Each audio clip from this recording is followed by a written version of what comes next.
कब्र खोदकर मुर्दा निकालने की ये तस्वीर उत्तर प्रदेश के मेरठ से सामने आई है। जिला मजिस्ट्रेट के आदेश के बाद कब्र को खोदा गया है। वजह हत्या की आशंका। पूरा मामला मेरठ के ब्रह्मपुरी थाना के भूमिया पुल इलाके के पीर वाली गली का है, जहां मृतक के परिवार ने अपने बेटे की मौत को लेकर शक जताया। बताया जा रहा है कि 3 साल से उनका बेटा अपने ससुराल में रह रहा था, जहां उसकी पत्नी उसके साथ मारपीट किया करती थी।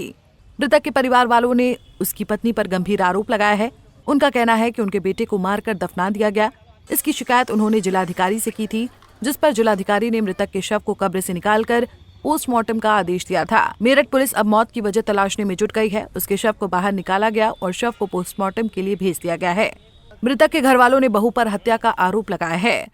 क्या नाम है? सकीना। सकीना, आज जो ये बॉडी निकाली गई, किसकी बॉडी निकाली गई, क्या पूरा मामला था? ये मेरा बेटा हैगा।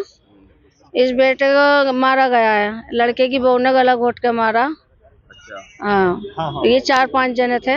कब की घटना है ये 8 तारीख वो थी, क्या नाम है, 7 जनवरी रात को मारा गया। अच्छा। और सुबह को हमें सुबह 8 बजे बुलाया। 8 बजे बुलाया गया हमें। अभी मामू ने क्या खबर दी, लेकिन तुम्हारे बेटे का इंतकाल हो गया। मैंने क्या हुआ, ने सोता का सोता रह गया। हमने जाके देखा तो इसकी जीभ निकली हुई बाहर को, और इसे एक चादर फटी हुई थी, उसमें नीचे लिटा रखा था। बेड पे बैठी थी इसकी घरवाली। क्या नाम था बेटे का आपके? नईमुद्दीन। कहाँ रहते थे? वो रहते नई 12 पे पीर वाली गली में।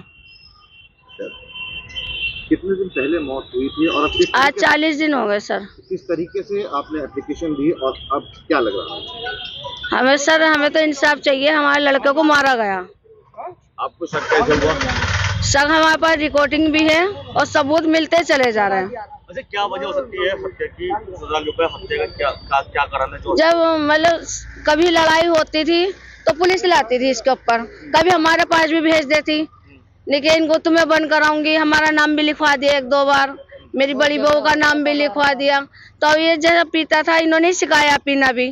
मेरे 6 लड़के और हैं, वे कोई नहीं पीता, ये भी नहीं पीता था। शादी के बाद ये पीने लगा, इन्होंने सिखाया। सास भी पीती है, लेडीज पीती है, सब गलत है। इनके यहाँ गलत है, वे गलत है, सब पीती हैं।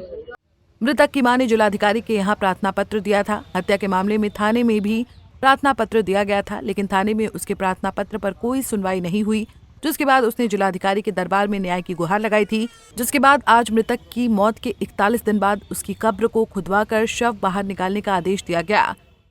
ये मृतका की मां की कुछ उनको शक था, उसके आधार पर उनके द्वारा डीएम साहब, एसएसपी साहब को ये प्रार्थना पत्र दिया गया था।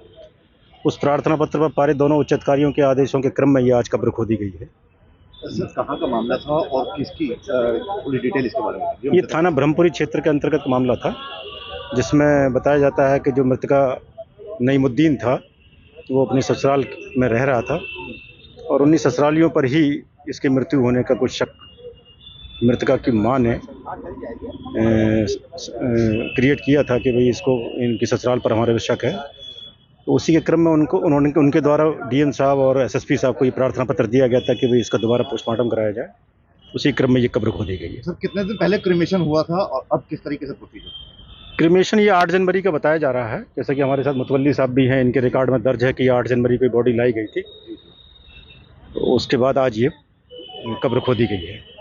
अब देखना है कि पोस्टमार्टम के बाद क्या खुलासा होता है। क्या परिवार के आरोप में कुछ दम है या महज की एक सामान्य मौत है। पंजाब केसरी टीवी के लिए मेरठ से आदिल रहमान की रिपोर्ट। हमसे जुड़े रहने के लिए हमारे YouTube चैनल को सब्सक्राइब करें और नई वीडियो की नोटिफिकेशन के लिए बेल आइकॉन को दबाएं। अगर आप ये वीडियो Facebook पर देख रहे हैं तो लाइक जरूर करें और ज्यादा से ज्यादा शेयर करें। धन्यवाद।